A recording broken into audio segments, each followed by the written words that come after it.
Okay, here's the next group of aliphatics known as the alkenes and the alkynes. And the first thing I want you guys to notice when you take a look at these names is the difference in suffix. So what we have are the alkanes, which were all single bonded, and now we are going to introduce the small fractions of our hydrocarbon products that contain double bonds with between the carbons, or potentially a triple bond between the carbon.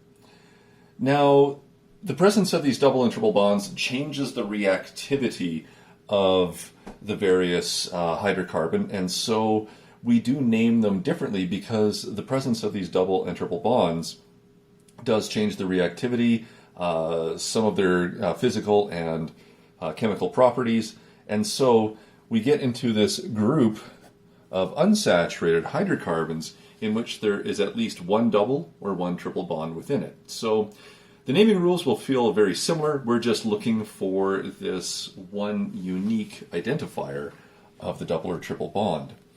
So in our alkenes, they are a double bonded carbon.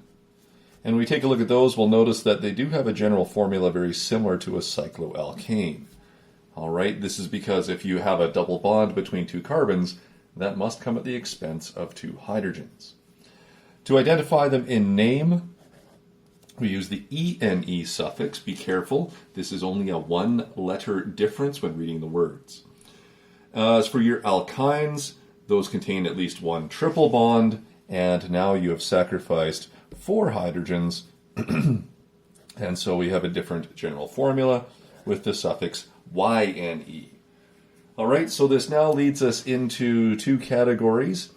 The saturated hydrocarbons, which are our alkanes, including the cycloalkanes, and now the unsaturated hydrocarbons that contain at least a double or a triple bond, the alkenes and the alkynes. So there's a slight change that we make to the naming rules, and if the double bond changes the physical and chemical properties and reactivity of the molecule, then it makes sense that when we name these guys, we are looking for the longest continuing chain, but now that must contain the double or triple bond. Okay, you might find a longer chain without, but in this case, if you see a double bond for what we're learning about organic chemistry now, the longest chain that you identify must contain the double or triple bond if you see it. This is still that root or parent chain. Excuse me, guys. And so the suffix that we look at now is variable. In the first examples, we only had alkanes, and alkenes and alkynes are the new ones. So we're looking for all single bonds, the presence of one double bond, or the presence of one triple bond as we go through it.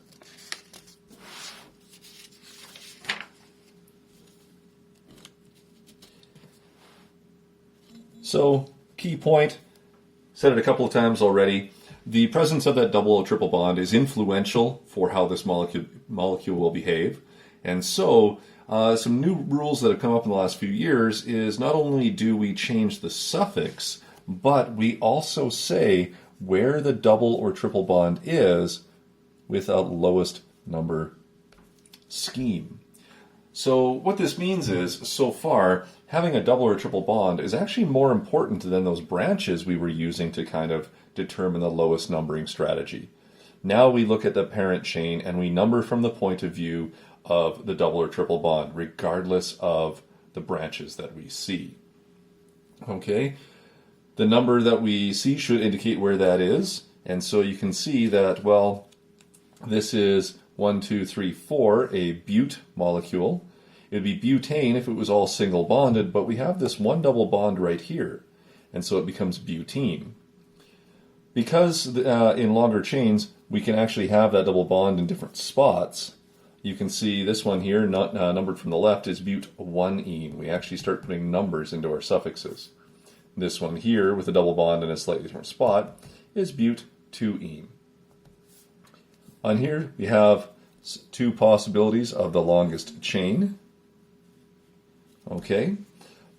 Longest chain is 5, no matter which way you slice it. So that's 1, 2, 3, 4, 5, which is pent.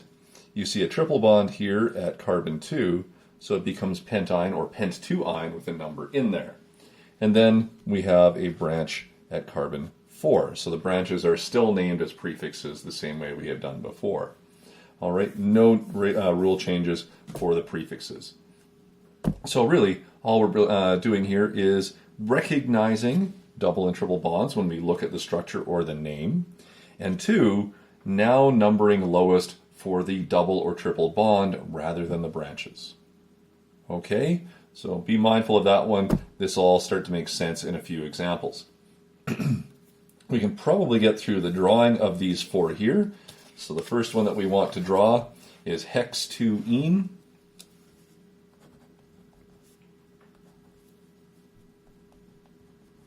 And so if I were to draw that one, I need 6 carbons. And so maybe I'll do this one as a full structural.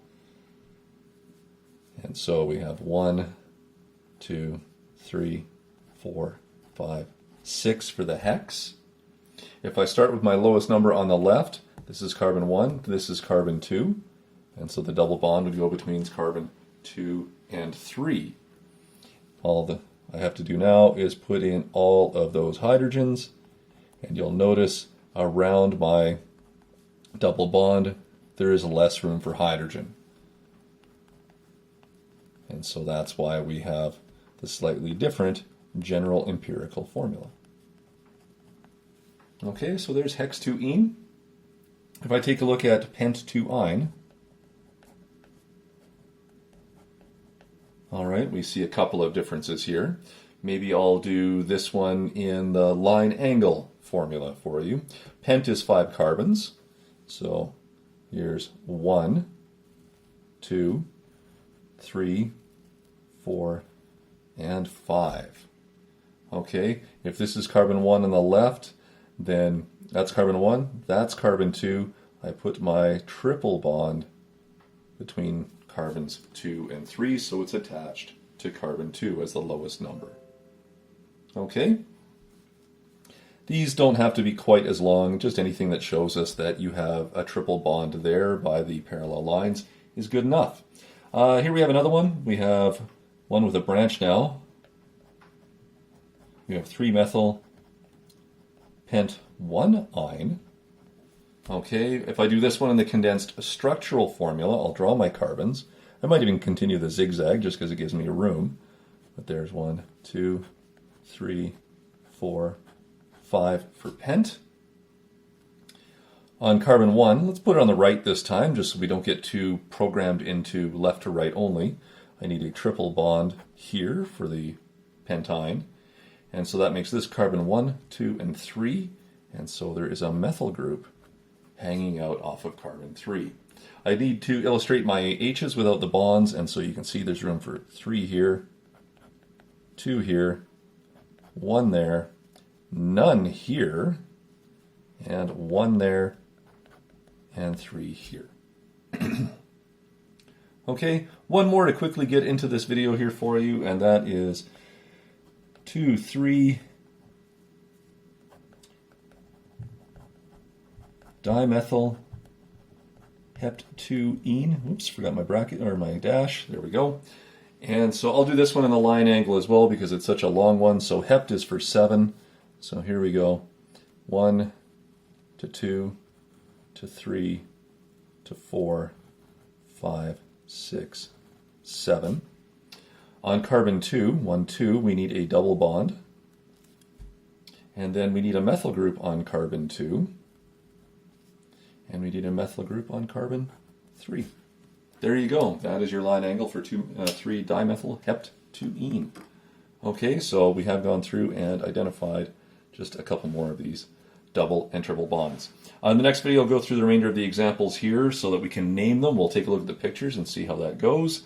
And then we can start getting into testing for whether or not your hydrocarbon is saturated or unsaturated. It's a very important diagnostic test that we'll introduce.